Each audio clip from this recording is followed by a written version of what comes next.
देखो बेटा, parts of circle, parts of circle यानी वृत्त के अंग।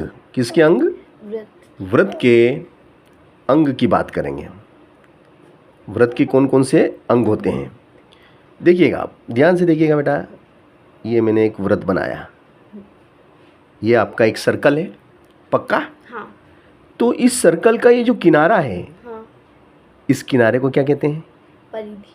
परिधि। ये जो किनारा है, इस किनारे की लंबाई, इस किनारे की जो लंबाई है वो परिधि कहलाती है।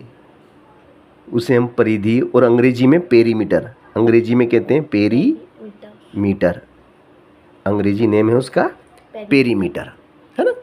जो किनारे की लंबाई किसके बराबर होती है? परिधि के बराबर होती है।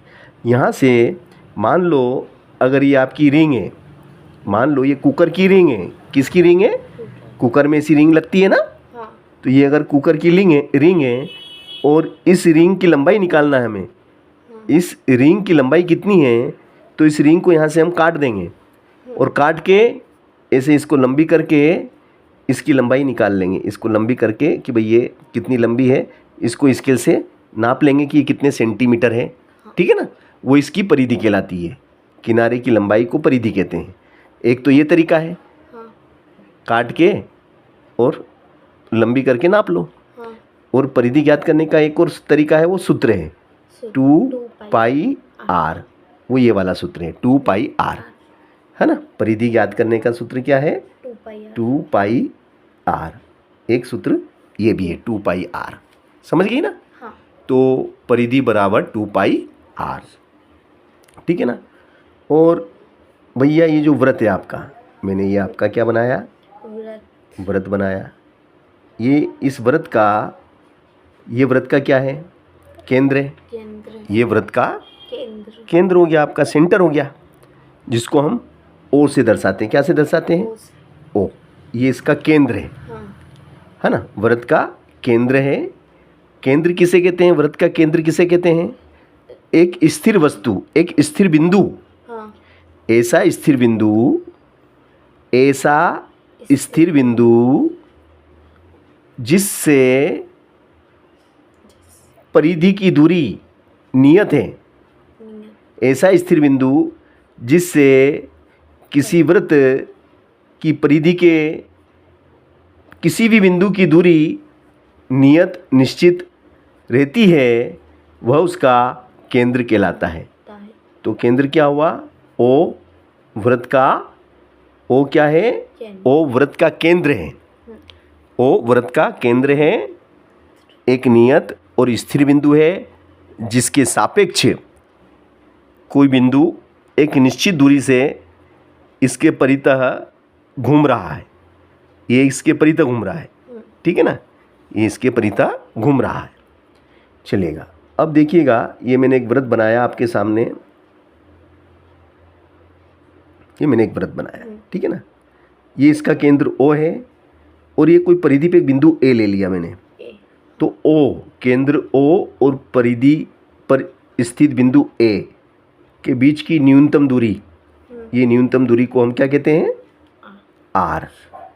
ओ ए बराबर क्या हो गया बेटा? ओ ए बराबर क्या है? आर। आर बोले तो त्रिज्या, आर बोले तो त्रिज्या। आर का मतलब क्या? त्रिज्या, ठीक है ना। चलो अब भैया देखिएगा ध्यान से, बहुत अच्छा प्रश्न है। अब जैसे मान लो ये मैंने एक और वृत्त बनाया, इधर आपके सामने एक वृत्त बनाया मैंने, ये मैंने एक वृत्त बनाया, ठीक है ना, ये ठीक है। और इसको मैंने पूरा मिला दिया, ठीक है ना। ये आपका क्या है? ओ है, ये आपका ए है, ये आपका बी है, ठीक है ना।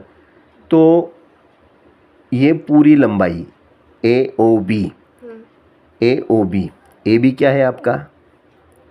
ए बी क्या कहलाएगा? ये ए से लेके ए बी तक की लंबाई, ये केंद्र से होते हुए जा रहा है। हाँ। तो क्या कहलाता है? ये व्यास कहलाता है। क्या कहते हैं इसको? व्यास। इसको व्यास कहते हैं। अंग्रेजी में इसको डायमीटर कहते हैं, डायमीटर। इसको डी से दर्शाते हैं, है ना।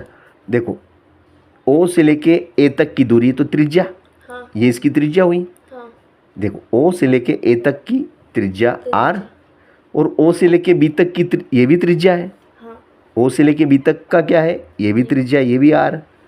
तो ये पूरा कितना हो गया, ए बी का मान कितना हो गया, ए बी बराबर क्या हो जाएगा, देखो ए से ओ तक हाँ प्लस ओ से बी तक, तो ए से ओ तक कितना है, ए से ओ तक कितना है आर, और ओ से बी तक कितना है बेटा, आर ये भी आर, तो ये हो गया 2r। 2 तो ए बी मतलब व्यास, व्यास मतलब डायमीटर, तो डायमीटर त्रिज्या का दुगुना होता है, डायमीटर त्रिज्या का दुगुना होता है, ठीक है ना। हाँ चलो अब हम बात करेंगे, जैसे मैंने ये एक वृत्त बनाया, क्या बनाया है मैंने, व्रत ये मैंने वृत्त बनाया। अब ये इसका केंद्र है, ये इसका क्या है, केंद्र केंद्र है। तो भैया ये मैंने इस पे एक चाप काटा, जैसे ए और ये बी, हाँ ए और बी, तो ये ए से बी तक की जो लंबाई है, ये इसकी चाप की लंबाई, ये क्या है, चाप चाप है।